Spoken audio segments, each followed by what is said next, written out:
ज्ञान सागर का किनारा, हमें श्रीमत का सहारा। ज्ञान सागर का किनारा, हमें श्रीमत का सहारा। जीवन नैया मझधार है, तेरे साथ से बेड़ा पार है। हो तेरे साथ से बेड़ा पार है। ज्ञान सागर का किनारा, हमें श्रीमत का सहारा। ज्ञान सागर का किनारा, हमें श्रीमत का सहारा। जीवन नैया मझधार है, तेरे साथ से बेड़ा पार है। ओ तेरे साथ से बेड़ा पार है।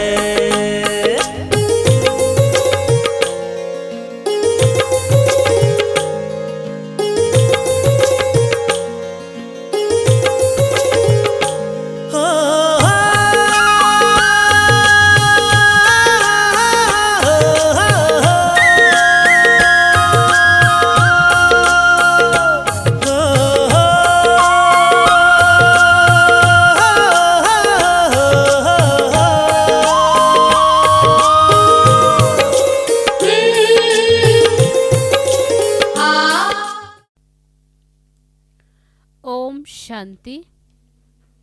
आज 5 दिसंबर 2021 रिवाइज मुरली है 5 दिसंबर 1979।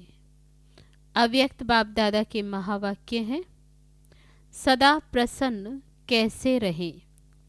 आज बाप दादा चारों ओर के बच्चों को देख रहे थे। क्या देखा? हर एक बच्चा स्वयं हर समय कितना प्रसन्न रहता है, साथ साथ दूसरों को स्वयं द्वारा कितना प्रसन्न करते हैं। क्योंकि परमात्म सर्व प्राप्तियों के प्रत्यक्ष रूप में प्रसन्नता ही चेहरे पर दिखाई देती है। प्रसन्नता ब्राह्मण जीवन का विशेष आधार है। अल्पकाल की प्रसन्नता और सदाकाल की संपन्नता की प्रसन्नता, इसमें रात दिन का अंतर है। अल्पकाल की प्रसन्नता अल्पकाल के प्राप्ति वाले के चेहरे पर थोड़े समय के लिए दिखाई जरूर देती है, लेकिन रूहानी प्रसन्नता स्वयं को तो प्रसन्न करती ही है, परंतु रूहानी प्रसन्नता के वाइब्रेशन अन्य आत्माओं तक भी पहुंचते हैं। अन्य आत्माएं भी शांति और शक्ति की अनुभूति करती हैं। जैसे फलदायक वृक्ष अपने शीतलता की छाया में थोड़े समय के लिए मानव को शीतलता का अनुभव कराता है और मानव प्रसन्न हो जाता, ऐसे परमात्म प्राप्तियों के फल संपन्न रूहानी प्रसन्नता वाली आत्मा दूसरों को भी अपनी प्राप्तियों की छाया में तन मन की शांति और शक्ति की अनुभूति कराती है। प्रसन्नता के वाइब्रेशन सूर्य की किरणों समान वायुमंडल को, व्यक्ति को और सब बातें भुलाए सच्चे रूहानी शांति की, खुशी की अनुभूति में बदल देते हैं। वर्तमान समय की अज्ञानी आत्माएं अपने जीवन में बहुत खर्चा करके भी प्रसन्नता में रहना चाहती हैं। आप लोगों ने क्या खर्चा किया? बिना पैसे खर्च करते भी सदा प्रसन्न रहते हो ना, व औरों की मदद से प्रसन्न रहते हो। बाप दादा बच्चों का चार्ट चेक कर रहे थे। क्या देखा? एक है सदा प्रसन्न रहने वाले और दूसरे हैं प्रसन्न रहने वाले। एक हैं सदा प्रसन्न रहने वाले और दूसरे हैं प्रसन्न रहने वाले। सदा शब्द नहीं है, प्रसन्नता भी 3 प्रकार की देखी। पहले स्वयं से प्रसन्न, दूसरे द्वारा प्रसन्न, सेवा द्वारा प्रसन्न। तो बाबा कहते 3 प्रकार के देखे बच्चे प्रसन्न, जिसमें एक है स्वयं से प्रसन्न, दूसरा है दूसरों द्वारा प्रसन्न और तीसरे सेवा द्वारा प्रसन्न। अगर तीनों में प्रसन्नता है तो बाप दादा को स्वतः ही प्रसन्न किया है। तीनों में ही प्रसन्न है तो बाबा कहते वे बाप को भी स्वतः प्रसन्न करते। और जिस आत्मा के ऊपर बाप प्रसन्न, वह तो सदा सफलता मूर्त है ही है। बाप दादा ने देखा कई बच्चे अपने से भी अप्रसन्न रहते हैं, छोटी सी बात के कारण अप्रसन्न रहते। पहला पहला पाठ मैं कौन, इसको जानते हुए भी भूल जाते। जो बाप ने बनाया दिया उसको भूल जाते। बाप ने हर एक बच्चे को फुल वर्षे का अधिकारी बनाया, किसको पूरा और किसको आधा वर्षा नहीं दिया। किसको आधा व चौथा मिला है क्या, आधा मिला है या आधा लिया है। बाप ने तो सभी को मास्टर सर्वशक्तिमान का वरदान का वर्षा दिया। ऐसे नहीं कि कोई शक्तियां बच्चों को दी और कोई नहीं दी, अपने लिए नहीं रखी। सर्वगुण संपन्न बनाया, सर्व प्राप्ति स्वरूप बनाया, लेकिन बाप द्वारा जो प्राप्तियां हुई हैं उसको स्वयं में समा नहीं सकते। जैसे स्थूल धन व साधन प्राप्त होते भी खर्च करना ना आए व साधनों को यूज करना ना आए तो प्राप्ति होते भी उससे वंचित रह जाते। ऐसे सब प्राप्तियां व खजाने सबके पास हैं, लेकिन कार्य में लगाने की विधि नहीं आती है और समय पर यूज करना नहीं आता। फिर कहते मैं समझती थी ये करना चाहिए, ये नहीं करना चाहिए, लेकिन उस समय भूल गया। अभी समझती हूँ कि ऐसा नहीं होना चाहिए। उस समय 1 सेकंड भी निकल गया तो सफलता की मंजिल पर पहुँच नहीं सकते, क्योंकि समय की गाड़ी निकल गई। चाहे 1 सेकंड लेट किया, चाहे 1 घंटा लेट किया, समय निकल तो गया ना। और जब समय की गाड़ी निकल गई तो फिर स्वयं से दिल शिकस्त हो जाते और अप्रसन्नता के संस्कार इमर्ज होते हैं। मेरा भाग्य ही ऐसा, मेरा ड्रामा में पार्ट ही ऐसा। पहले भी सुनाया था। स्व से अप्रसन्न रहने के मुख्य 2 कारण होते हैं, एक दिल शिकस्त होना और दूसरा कारण होता है दूसरों की विशेषता, भाग्य व पार्ट को देख ईर्ष्या उत्पन्न होना। हिम्मत कम होती, ईर्ष्या ज़्यादा होती है।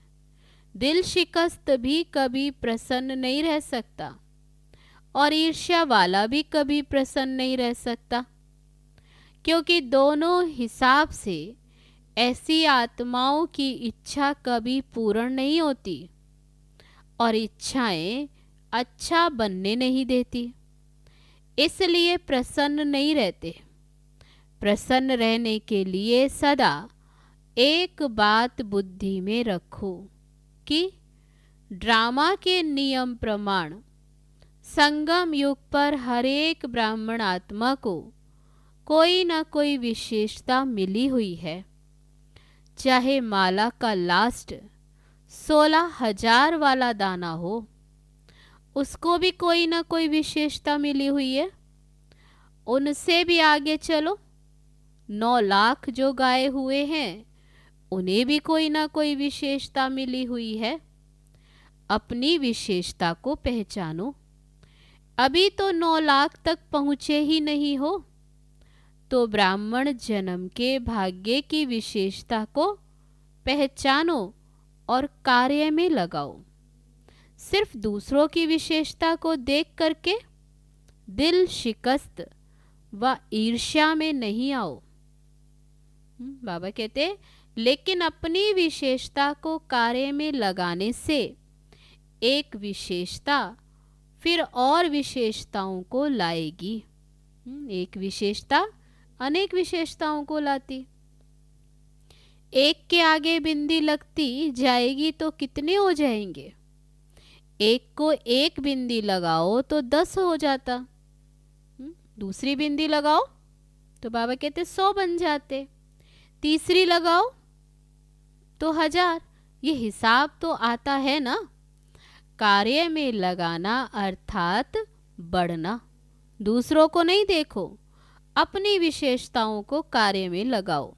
जैसे देखो, बाप दादा सदा भोली भंडारी का मिसाल देते हैं। भोली दादी का। महारथियों का नाम कभी आएगा, लेकिन इनका नाम आता है। जो विशेषता थी वह कार्य में लगाई। चाहे भंडारा ही संभालती है, लेकिन विशेषता को कार्य में लगाने से विशेष आत्माओं के मिसल गाई जाती। सभी मधुवन का वर्णन करते तो दादियों की भी बातें सुनाएंगे तो भोली की भी सुनाएंगे। भाषण तो नहीं करती, लेकिन विशेषता को कार्य में लगाने से स्वयं भी विशेष बन गई। दूसरे भी विशेष नज़र से देखते। तो प्रसन्न रहने के लिए क्या करेंगे? विशेषता को कार्य में लगाओ तो वृद्धि हो जाएगी, और जब सर्व आ गया तो संपन्न हो जाएंगे। और प्रसन्नता का आधार है संपन्नता। जो स्व से संपन्न रहते वे औरों से भी प्रसन्न रहेंगे, सेवा से भी प्रसन्न रहेंगे। तो जो भी सेवा मिलेगी उसमें औरों को प्रसन्न कर सेवा में नंबर आगे ले लेंगे। सबसे बड़े ते बड़ी सेवा आपकी प्रसन्न मूरत करेगी। तो सुना, क्या चार्ट देखा? अच्छा, टीचर्स को आगे बैठने का भाग्य मिला, क्योंकि पंडा बनकर आती हैं तो मेहनत बहुत करती हैं। एक को सुखधाम से बुलाएंगे तो दूसरे को विशाल भवन से बुलाएंगे।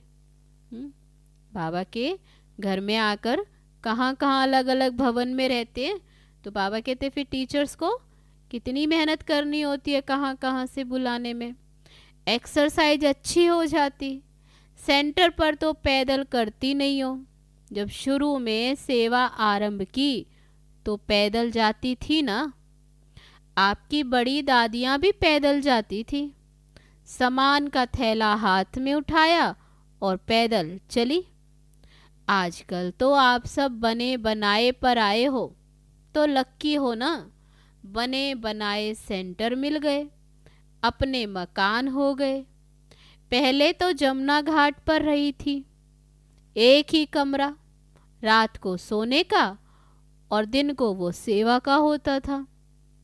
लेकिन खुशी खुशी से जो त्याग किया उसी के भाग्य का फल अभी खा रही हो। आप फल खाने के टाइम पर आई हो। बोया इन्होंने, खा आप रही हो। तो फल खाना तो बहुत सहज है ना। अब ऐसे फल स्वरूप क्वालिटी निकालो। समझा? क्वांटिटी तो है ही, तब संख्या में तो है, ये भी चाहिए। 9 लाख तक जाना है तो क्वांटिटी और क्वालिटी दोनों चाहिए। लेकिन 16,000 की पक्की माला तो तैयार करो। अभी क्वालिटी की सेवा पर विशेष अंडरलाइन करो। हर ग्रुप में टीचर्स भी आती हैं, कुमारियां भी आती हैं, लेकिन निकलती नहीं है।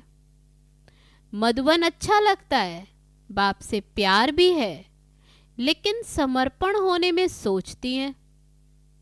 जो स्वयं ऑफर करता वह निर्विघ्न चलता है, और जो कहने से चलता वह रुकता है, फिर चलता है। वे बार बार आपको ही कहेंगे, हमने तो पहले ही कहा था सरेंडर नहीं होना चाहिए। कोई कोई सोचती है इससे तो बाहर रहकर सेवा करें तो अच्छा है, लेकिन बाहर रहकर सेवा करना और त्याग करके सेवा करना, इसमें अंतर जरूर है। जो समर्पण के महत्व को जानते हैं वे सदा ही अपने को कई बातों से किनारे हो आराम से आ गए हैं, कई मेहनत से छूट गए। तो टीचर्स अपने महत्व को अच्छी रीति जानती हो ना। नौकरी और ये सेवा दोनों काम करने वाले अच्छे व एक काम करने वाले अच्छे? बाबा ने पूछा।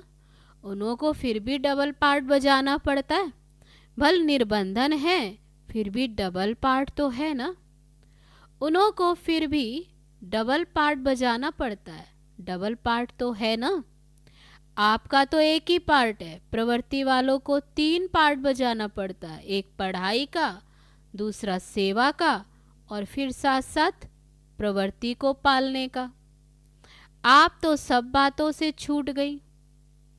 अच्छा, सर्व सदा प्रसन्नता की विशेषता संपन्न श्रेष्ठ आत्माएं, सदा अपनी विशेषता को पहचान कार्य में लगाने वाली सेंसिबल और इसेंसफुल आत्माओं को, सदा प्रसन्न रहने वाले प्रसन्न करने की श्रेष्ठता वाली महान आत्माओं को बाप दादा का याद प्यार और नमस्ते।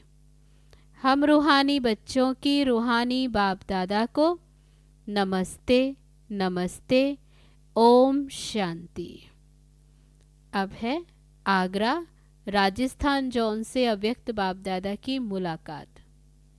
सदा अपने को अकाल तख्त नशीन श्रेष्ठ आत्मा समझते हो। आत्मा अकाल है तो उसका तख्त भी अकाल तख्त हो गया ना। इस तख्त पर बैठकर आत्मा कितना कार्य करती है। तख्त नशीन आत्मा हूँ। इस स्मृति से स्वराज्य की स्मृति स्वतः आती है। राजा भी जब तख्त पर बैठता है तो राजाई नशा, राजाई खुशी स्वतः होती है।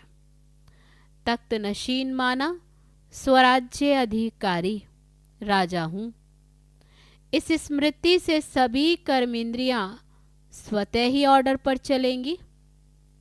जो अकाल तख्त नशीन समझकर चलते हैं उनके लिए बाप का भी दिल तख्त है, क्योंकि आत्मा समझने से बाप ही याद आता है। फिर न देह है, न देह के संबंध हैं, न पदार्थ हैं। एक बाप ही संसार है। इसलिए अकाल तख्त नशीन बाप के दिल तख्त नशीन भी बनते हैं। बाप की दिल में ऐसे बच्चे ही रहते हैं जो एक बाप दूसरा न कोई। तो डबल तख्त हो गया।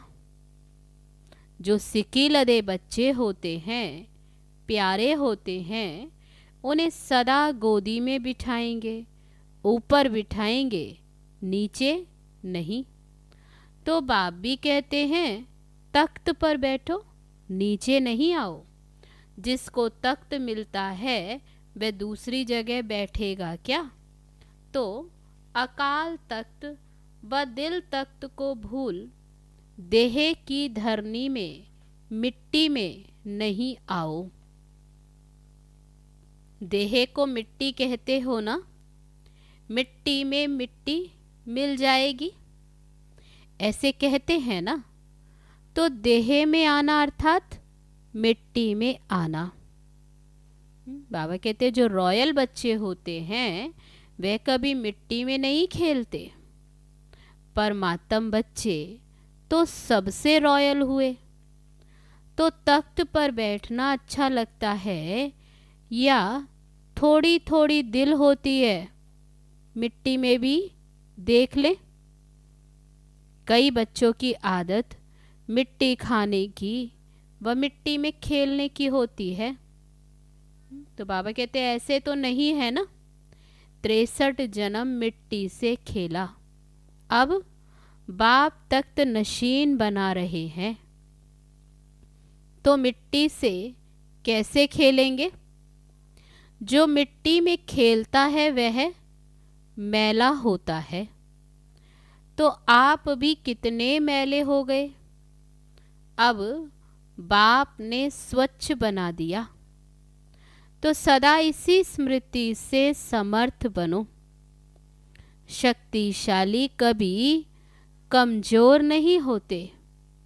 कमजोर होना अर्थात माया की बीमारी आना। अभी तो सदा तंदुरुस्त हो गए, आत्मा शक्तिशाली हो गई।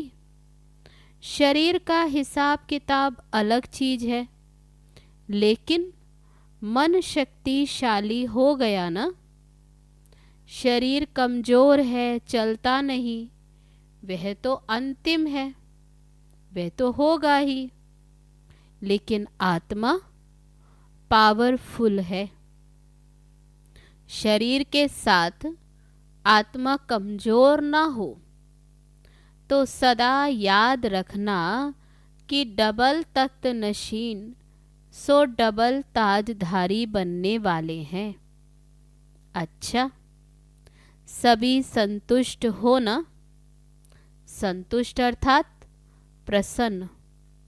सदा प्रसन्न रहते हो या कभी कभी रहते हो? कभी अप्रसन्न, कभी प्रसन्न, ऐसे तो नहीं। कभी किसी बात से अप्रसन्न तो नहीं होते हो। आज यह कर लिया, आज यह हो गया, कल वह हो गया, ऐसे पत्र तो नहीं लिखते। बाबा पूछते हैं, सदा प्रसन्न चित्त रहने वाले अपने रूहानी वाइब्रेशन से औरों को भी प्रसन्न करते हैं। ऐसे नहीं मैं तो प्रसन्न रहता ही हूँ, लेकिन प्रसन्नता की शक्ति फैलेगी जरूर। तो और किसको भी प्रसन्न कर सको ऐसे हो, या अपने तक ही प्रसन्न ठीक हो? दूसरों को भी करेंगे। बाबा कहते दूसरों को भी प्रसन्न करेंगे, फिर तो अभी कोई पत्र नहीं आएगा, कोई शिकायत का पत्र। अगर कोई अप्रसन्नता का पत्र आए तो वापस उसको ही भेजे। ये टाइम और ये तारीख याद रखना। हाँ, ये पत्र लिखो ओके, और सब मेरे से भी ओके हैं।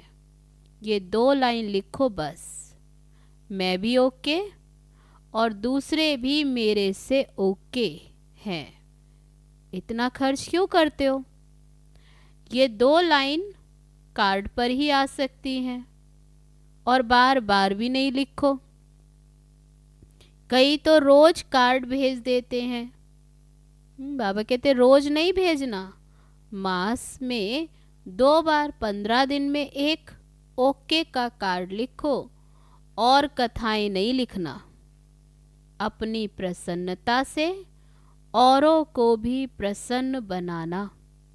अच्छा, अब है आज का वरदान। समाने और सामना करने की शक्ति द्वारा सेवा में सफलता प्राप्त करने वाले रूहानी सेवाधारी भव। रूहानी सेवाधारियों को सेवा के सिवाय कुछ भी सूझता नहीं। वह मनसा वाचा कर्मणा सर्विस से 1 सेकंड भी रेस्ट नहीं लेते, इसलिए बेस्ट बन जाते हैं।